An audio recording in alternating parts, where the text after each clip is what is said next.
ያመጣል። ስለሱ ሰጣው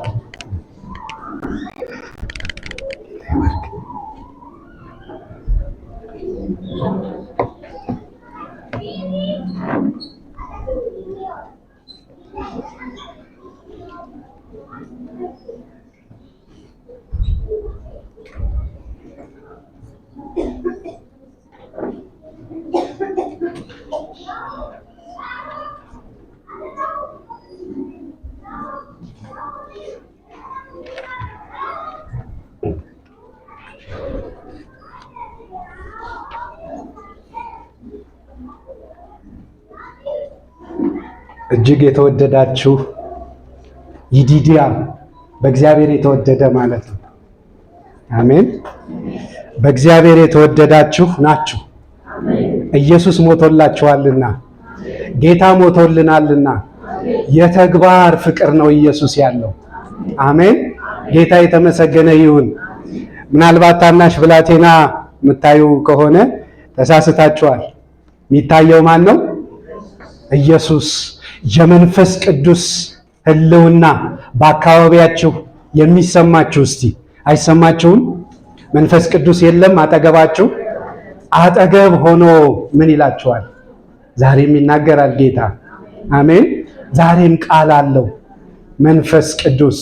በጓዳ በሲቃ የተናገራችሁትን ሰምቷል ኢየሱስ፣ ሰምቷል። ምልክት አለኝ የምናገርበት። በጓዳ የተናገርሽውን ጌታ ሰምቷል። በጓዳ የተናገርከውን ጌታ ሰምቷል። አልቻልኩም ያልከው፣ አቅቶኛል ያልከው፣ ደከመኝ ያልከው ኢየሱስ ሰምቷል። ጌታ ሰምቷል። ያለፈው ሳምንት በጣም በእንባ ነበር ጀምሬ እስከምጨርስ ድረስ ቃሉን ስሰማ የነበረው። ጌታ ሆይ የሚቀጥለው ሳምንት የኔ ነው ፕሮግራሙ፣ እስቲ ዛሬ ምልክት ስጠኝ አልኩት። ምልክት ስጠኝ። ጌታ ይናገራል፣ ምልክት ይሰጣል። በስሜም ጠራኝ። እንደውም ፓስተር አንዱ ዓለም እግዚአብሔር አብዝቶ ይባርክ በመታዘዝ በስሜም ነው ጥበቡ ስምን አስገባል አላለም? የሚገርም ነው። ባለቤቴ ምስክር ነች። ጠዋት ላይ ስወጣ ጌታ ሆይ መልእክቱ ይሄ ከሆነ ይህንኑ ሐሳብህን ንገረኝ አልኩት። ስሜን ጠራ ጌታ። አይዞህ አለ። አሜን።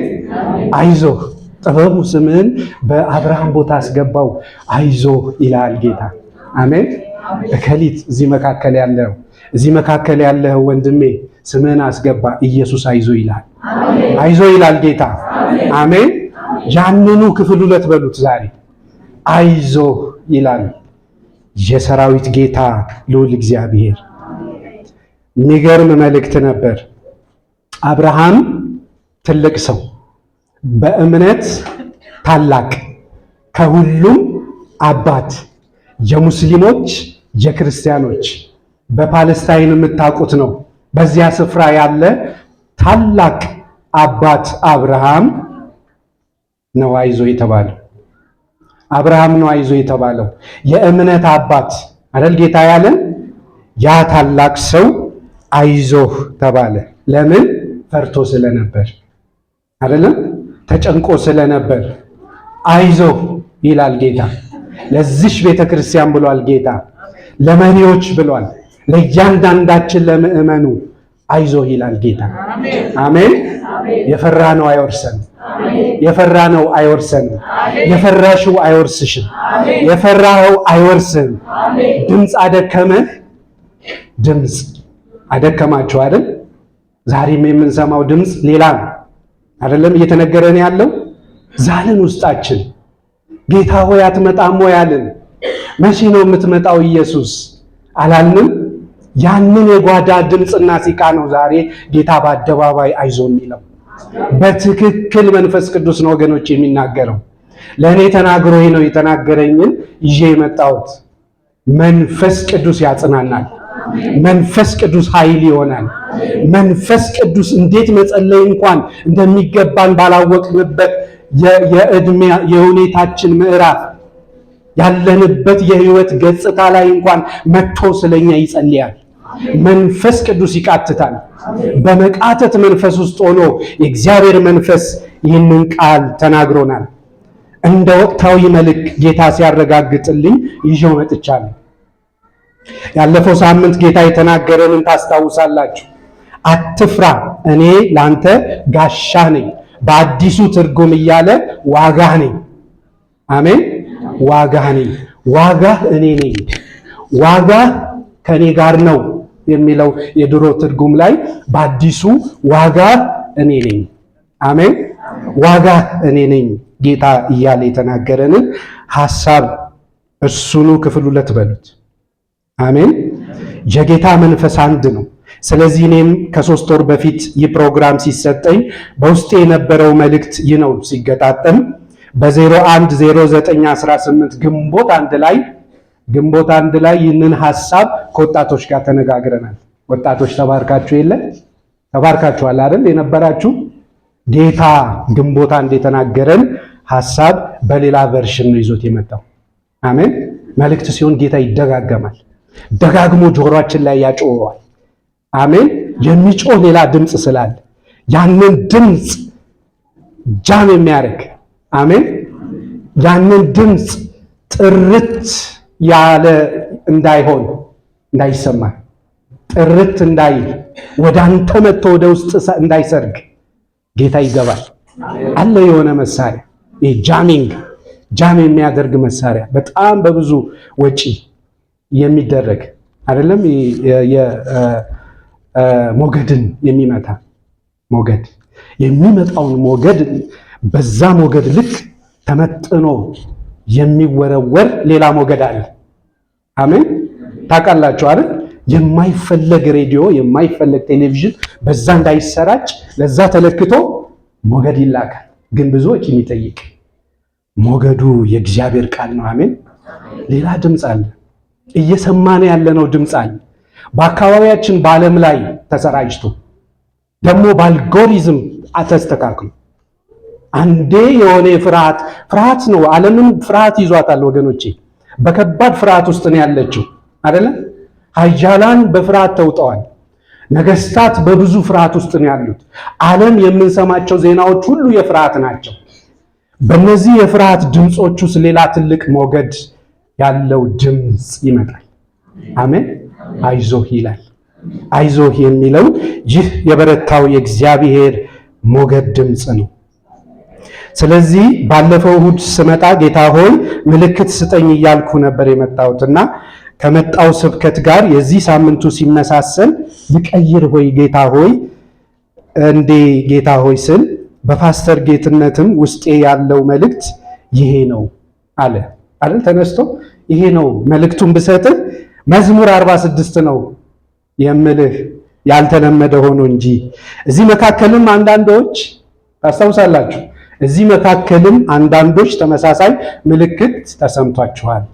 እጄን እያወጣሁ ነበር አላየኝም እንጂ ተመሳሳይ መልእክት ወይንም ስሜት የእግዚአብሔርን መንፈስ አድምጠናል። ስለዚህ መልእክተኛውም ፓስተር አንዷለም ስማችሁን አስገቡበት ለምሳሌ ብሎ ጥበቡ ሆይ አለ። ጌታ ይባርከው። ስለዚህ የዛሬው መልእክታችንን እንመጣለን። የዛሬው መልእክት የስብከቴ ርዕስ እግዚአብሔር የሰጠን መንፈስ የሚል ነው። እግዚአብሔር የሰጠን መንፈስ። ስለዚህ ሁለተኛ ጢሞቴዎስ ምዕራፍ 1 ቁጥር 7 ላይ እንዲህ ይላል፣ እግዚአብሔር የኃይልና የፍቅር ራስንም የመግዛት መንፈስ እንጂ የፍርሃት መንፈስ አልሰጠንም። ደግሜ አነባለሁ። እግዚአብሔር የኃይልና የፍቅር ራስንም የመግዛት መንፈስ እንጂ የፍርሃት መንፈስ አልሰጠንም። የዚህ ታሪክ አውድ ስታዩት ሐዋርያው ጳውሎስ ይህን ደብዳቤ የጻፈው በሮም ወህኒ ቤት ለሁለተኛ ጊዜ ታስሮ ሆኖ እንዲሁም በመጽሐፍ ቅዱስ ውስጥ እነዛን ሁሉ መልእክቶች ጳውሎስ ጽፎ የመጨረሻው መልእክት ነው። የመጨረሻው ሊገደል ወይንም ደግሞ የመጨረሻውን ፍርድ ሊቀበል በገባበት እስር ቤት ሆኖ ነው የጻፈው ጳውሎስ። ስለዚህ ለመንፈሳዊ ልጁ ለጢሞቴዎስ እንዲህ ይለዋል።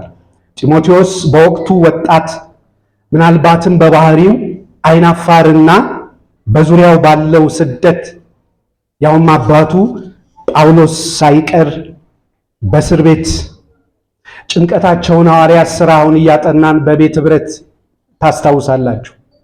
ምን ያህል ጭንቀት ጳውሎስ ወደ ኢየሩሳሌም እንዳይሄድ እባክህ እያሉት፣ አጋቦስ ሳይቀር ነቢያት በፊልጶስ ቤት በገባ ጊዜ እነዛ ደናግል 4ቱ ደናግል ነቢያት ሳይቀር ቀርበው እባክህ አትሂድ ወደ ኢየሩሳሌም ያስሩሃል፣ እኔ እስከ ሞት ድረስ ለዚህ ስም የተሰጠሁ ነኝ አለ ጳውሎስ። እስከ ሞት ድረስ አይደለም ስም በኢየሩሳሌም እስከ ሞት ድረስ ለዚህ ስም ተሰጥቻለሁ። ገና ሲጀምርም ምንድነው ጳውሎስ ዕቃዬ ነው ስሜን የሚሸከም ለክብር የማደርገው ስሜን የሚሸከም ዕቃዬ ነው ብሎታል አይደል? ሐናንያ ሲከራከሩ ለዚህ ሰው ነው ጸልይ የምትለኝ?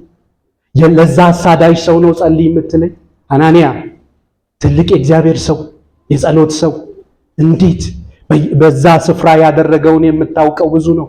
የጳውሎስ ጥፋቱ ጳውሎስ በማሳሰር ከእስጢፋኖስ መገደል ጋር ተባብሮ የገደሉትን ልብስ ቆሞ የሚጠብቀው ጳውሎስ ዛሬ ሊጸለይለት ሐናንያን በሕልም ሲናገረው ይህን ሰው ነው ወይ የምጸልይለት ጌታ ሆይ በአሕዛብ ሁሉ ፊት ስሜን የሚሸከም ዕቃ አደርገዋለሁ።